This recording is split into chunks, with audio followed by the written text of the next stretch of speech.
The Sons of Antiquity present The Hot Take Show. Today's episode, television. Man, I just love it. I just love it here. I love it here in the studio. Yeah, it's such a nice cave, almost a library in here with all those books. Yeah, I brought up Man Cave earlier, and that doesn't even come close, you know? Like this is so much more than that. You've got like a man cave, and then you got Plato's cave, and then you got this. And like this is wow. This is something special. I can't believe they let us in here. I really like the well thought out pictures. Oh, well, they're very thank you. considerate. Thank you. I tried to give us each a little something that meant something special to us. So you want to talk about TV? Where do I begin? It's a very passive activity. It requires no engagement. Another thing is all the advertising they put on TV, especially cable TV, to where probably a third of the time is people trying to sell stuff to you. In fact, a few days ago, I was with other people that watch TV and was forced to engage in watching it, and they were just going. Every commercial break included how the channel was pro LGBT and they were happy about Pride Month.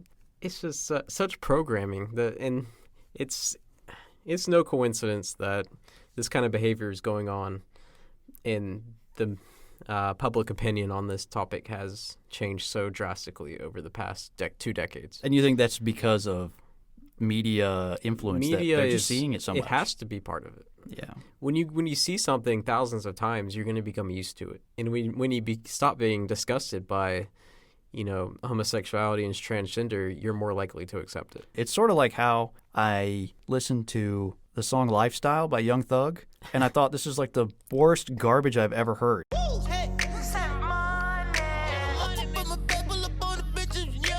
And then now it's on my playlist. You know, it's like a weird thing, but it's like, what do they call it? Stockholm Syndrome. Stockholm Syndrome. That's what it is. And I feel like that is what's part of what's going on there. Another reason to hate TV is I mentioned in a previous episode, probably episode 4, where I said the average American watches 6 to 7 hours of TV every day on average. Jeez. That's at least 25% of your life. And over a third of your waking life. Yeah, when you put it like that, it's pretty scary. Yeah, I mean, now it's not as much cable TV. It's more Netflix and streaming services, which have the advantage of having no advertising. Because you pay for them, you don't have to have advertising. So that's one positive of the modern Netflix. But then you have Netflix promoting shows that many would consider immoral. Like, have you heard of Cuties? Oh, yes. Yes, I heard of Cuties. What was the premise of Cuties, Daniel? Do you remember? Oh, let me think back. It seems like a forgotten age. It was something about drag shows or something. Yeah, it was like little kids, and they would do sexual dances and stuff in like a competition, I think is what it was. And it was fictional, wasn't it? I don't know. I never watched it. Oh, I need to go. We need to do some research on that, yeah. The FBI is going to target me now that I've looked this up on Google. It's almost like it's meant for predators or something. You got that right. You know, the TV shows themselves, not just the advertising, are oftentimes against what a conservative religious person might believe.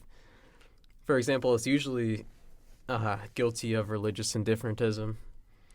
That's what I saw also when I was having to watch TV the other day. Oh, you saw that specific example? Yeah, there's some Buddhist, communing with nature and like blessing animals and stuff. Were there any gay frogs? They didn't show any frogs. Oh. Mostly bigger animals. Oh, okay. I don't know. It just does a lot of stuff like that, and it never promotes conservative values. Not usually. It's rare. Unless you're watching Duck Dynasty, but that got canceled, right? Yeah, and so did Cops. And I'm so mad about that. Let's talk about that for a second, because that's on the topic of TV. And if you want a hot take, I'm going to give you a hot take here. I am on fire over that. And that wasn't even recently. That was maybe last year that they did that. But when they canceled Cops, that That frustrated the hell out of me because that was a show that I looked forward to watching reruns of when I got home. A long, hard day at work. I'm sweating my ass off. I get home. I just want to drink a beer sometimes and watch an hour of police officers chasing down and tackling people. That's what I want to see when I turn on the television. And that's the kind of entertainment that I wanted after work. And they had to cancel it. That show was on for, I think, 30 seasons. Yeah, I believe it. And right up until the point that it was suddenly wrong and controversial, it was totally cool. No one cared about Cops until it was politically convenient to say, let's cancel Cops. And they caved. And networks allowed it to be canceled. They didn't have to do it, but they decided to cave to the mob. And they canceled one of the greatest reality TV shows ever. And that's saying something because reality TV shows suck. I'm not the kind of guy who liked Keeping Up with Kardashians or any number of these other ones, or even Duck Dynasty, really. But Cops was one of those things that was consistently entertaining, and they had to take it away from me. And I don't even know where you can watch it anymore. I mean, like my next generation, future generations will not know how incredible and fun that show was. Wow. On fire on that one. Man, there was just really nothing else like it on television, and even like Live PD wasn't the same.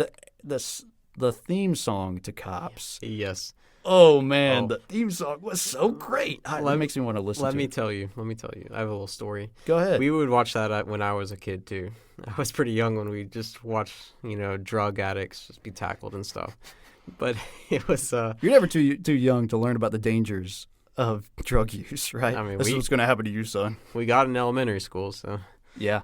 Anyways, I always thought it was fat boys. What you gonna do? What you gonna do when they come for you? Because I thought, well, they're too fat and they're not gonna be able to outrun the police, and they're just gonna they're gonna fall down, or they're just gonna be too slow, and then when the police come for them, they won't be able to run away. And it didn't help that in the theme song around, there's lots of it is like obese people running away from the police. I was like, okay, there it is. Fat boy, what you gonna do? How long was it before you realized what it actually said? Man, it was years. I mean, let's go on other forms of TV, like the news. Yes. The average time of taking a video clip and showing it of a candidate for office or the president or whoever they're showing and putting it on the news or whatever, it used to be like they'd show 1.5 to 3 minute clips of somebody's speech.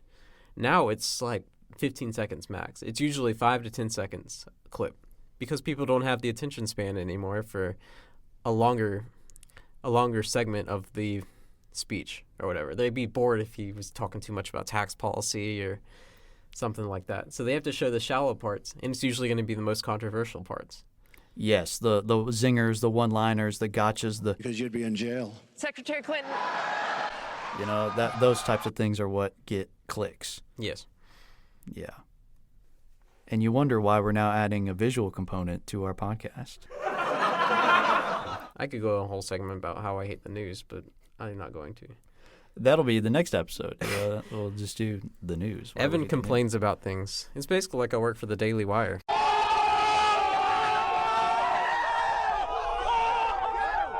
Blue's Clues was about my favorite show when I was a toddler. Yeah, when Steve left, dude, that just tore me up. And then Joe came in, and I was like, who is this guy? This ain't the same. Steve went off to college, and then they bring in this guy, Joe. Get out of here, Joe. It was a time. It was a really emotional roller coaster for kids across the nation when that happened. But as we got older, we realized that Steve had to go to college to better himself. He couldn't just hang out with his dog in his house the whole time. He had to get a job, and so he had to go to college. And as a kid, you don't understand that, but as an adult, you realize the wisdom in his choice, and the emotional scars heal. That's deep. Thanks. But now, Steve was going off to college. Where were his parents? Like, was he just living in the house with this dog alone? He's low-key homeless. well, he's an orphan. I'll put it that way. Yeah, he lived in a home. Yeah, he's an orphan. Just an orphan living by himself. Just living in an abandoned house somewhere. But even, this is just going back to the audio versus audio and video component. I can concentrate so much more on other things when it's just audio. I'm Yes. just fully immersed when it's a video component too, even when it's just like a picture like this.